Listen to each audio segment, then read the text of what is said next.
सोचिए अगर एक दिन आप सुबह उठे और हर न्यूज चैनल पर सिर्फ एक ही खबर हो, एआई ने दुनिया पर कब्जा कर लिया है, रोबोट्स इंसानों को अपना गुलाम बना रहे हैं, एआई कंट्रोल से बाहर हो गया है। ये कोई साइंस फिक्शन मूवी नहीं है, बल्कि एक ऐसा डरावना सच है जो कभी भी हकीकत बन सकता है। क्या होगा जब एआई इंसानों से ज्यादा समझदार हो जाए? क्या एआई हमारी नौकरियां छीन लेंगे या खुद हमें खत्म कर देंगे? क्या हम आने वाले समय में रोबोट्स के गुलाम बन जाएंगे? ऐसा मत सोचिए कि ये सब चीजें अभी नामुमकिन है। एआई के साथ ऐसी घटनाएं हो चुकी हैं जिन्हें जानकर आपके रोंगटे खड़े हो जाएंगे। AI incident 1। टेस्ला की ऑटो पायलट कार ने सड़क पर चलते हुए एक इंसान को पहचानने से इनकार कर दिया और उसके बाद फिर उसका भयानक एक्सीडेंट हो गया। AI incident 2। एक एआई चैटबॉट ने इंसान को सुसाइड करने की सलाह दे दी।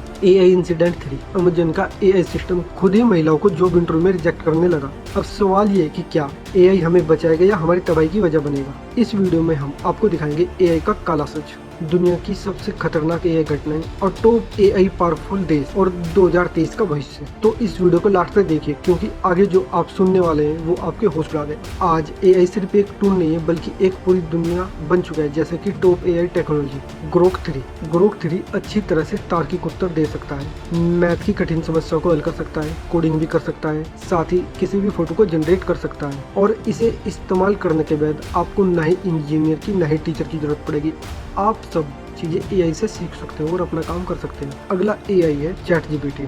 यह एआई इंसानों की तरह बात करता है और आपको हर तरीके से जानकारी दे सकता है। अगला एआई है टेस्ला ऑटो पायलट जो बिना ड्राइवर के कार चलाता है। अगला एआई है गूगल डीप माइंड जो कि खुद से सोचता है और खुद को ही डेवलप कर सकता है। अगला है बोस्टन डायनेमिक। ये एआई कंपनी रोबोट्स बनाती है जो कि इंसानों की तरह ही चलते हैं और इंसानों की तरह ही एक्शन ले सकते हैं। लेकिन सवाल ये होता है क्या ये हमारे लिए फायदेमंद है या ये हमारी नौकरियों के लिए खतरा बन रहे हैं? अब सोचिए 2030 में एआई कितना खतरनाक हो सकता है जब आज के समय में भी एआई खुद से ही कोडिंग कर सकता है, मैथ की कठिन समस्याओं को हल कर सकता है, यहाँ तक कि आर्टिफिशियल फोटो भी जनरेट कर सकता है, किसी भी पॉलिटिशियन की फोटो को किसी भी तरीके से बिगाड़ सकता है, वीडियो बना सकता है, आर्टिकल लिख सकता है, यहाँ तक कि आपका बिजनेस मैनेजर भी बन सकता है, मार्केटिंग भी कर सकता है, साथ ही आपके असिस्टेंट के रूप में भी काम कर सकता है जो सुबह उठते ही आपके पूरे दिन की प्लानिंग कर सकता है। साथ ही एआई के जरिए किसी भी बीमारी का आसानी से पता लगाया जा सकता है, उसकी सर्जरी भी बेहतरीन तरीके से की जा सकती है। तो इससे आप खुद ही अंदाजा लगा लीजिए कि 2030 में यह कितना खतरनाक और एडवांस हो सकता है। 2030 में एआई डॉक्टरों, इंजीनियरों और अकाउंटेंट आदि सब की जगह तो ले ही लेगा। यह आपके घर में काम करने वालों की भी जगह ले लेगा जो आपके घर का सारा काम करते हैं और इन्हें आप वर्तमान समय में भी देख सकते हैं। अगर आप चाइना घूमने जाओगे तो आपको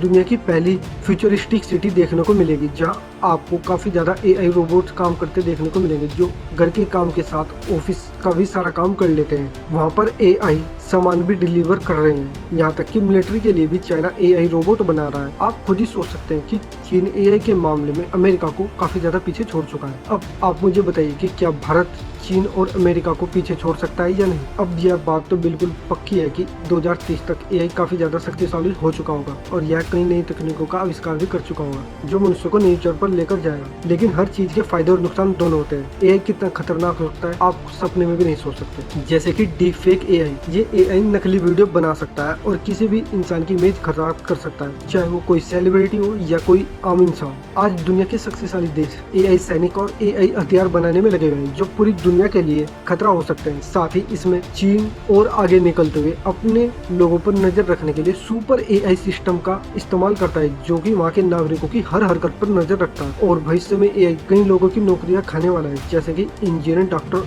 और शिक्षकों, यहाँ तक कि साइबर सिक्योरिटी वालों की। आप इन आंकड़ों को ही देख लीजिए। हार्वर्ड यूनिवर्सिटी जो कि दुनिया की टॉप यूनिवर्सिटी में आती है, 2024 के पास आउट बैच के 30% छात्रों को अब तक नौकरी नहीं मिली है। वहीं आईआईटी के 2024 के पास आउट छात्रों में से 38% छात्रों को अब तक नौकरी नहीं मिली है। और भारतीय आईआईटी दुनिया की टॉप यूनिवर्सिटी में आती है और अब जब इनके छात्रों को नौकरी नहीं मिल रही है तो आप छोटे कॉलेजों और छोटी यूनिवर्सिटी को तो छोड़ दीजिए। और ऐसा इसलिए हो रहा है क्योंकि भारत में अभी तक कोई नई शिक्षा नीति नहीं आई है जो कि टेक्नोलॉजी और इनोवेशन को बढ़ावा दे सके, जबकि अमेरिका और चीन में एआई रोबोट्स को लेकर पहले ही टॉप यूनिवर्सिटियां खुल चुकी हैं और आप पूरे भारत में एक भी यूनिवर्सिटी का नाम नहीं बता सकते जो कि AI, quantum computer, AI robots और सेमीकंडक्टर के क्षेत्र में काम करती है। और यह सब चीजें ही आगे दुनिया का भविष्य तय करेंगी। भारत की हालत यह है कि अगर आज अमेरिका भारत पर प्रतिबंध लगा दे तो भारत के अंदर चलने वाले सारे कंप्यूटर, सारे मोबाइल, सारे सोशल मीडिया ऐप बंद हो जाएंगे, क्योंकि भारत के पास खुद का कोई ऑपरेटिंग सिस्टम है ही नहीं। जैसे कि मोबाइल का एंड्रॉइड एआई सिस्टम जो कि मोबाइल के अंदर काम करता है, जिसके अंदर ही आप सारे गेम और सारी चीजें करते हैं। ऐसे ही कंप्यूटर के अंदर विंडो होती है जो कि कंप्यूटर के अंदर काम करती है। और आर्टिफिशियल इंटेलिजेंस भविष्य में कितनी खतरनाक हो सकती है, कितनी लाभदायक हो सकती है, यह इस्तेमाल करने वालों के ऊपर भी निर्भर करता है। अगर आप इसे सही तरीके से इस्तेमाल करोगे तो यह आपके लिए वरदान साबित होगा, लेकिन अगर आप इसको गलत तरीके से इस्तेमाल करोगे तो यह आपके लिए अभिशाप भी साबित होगा।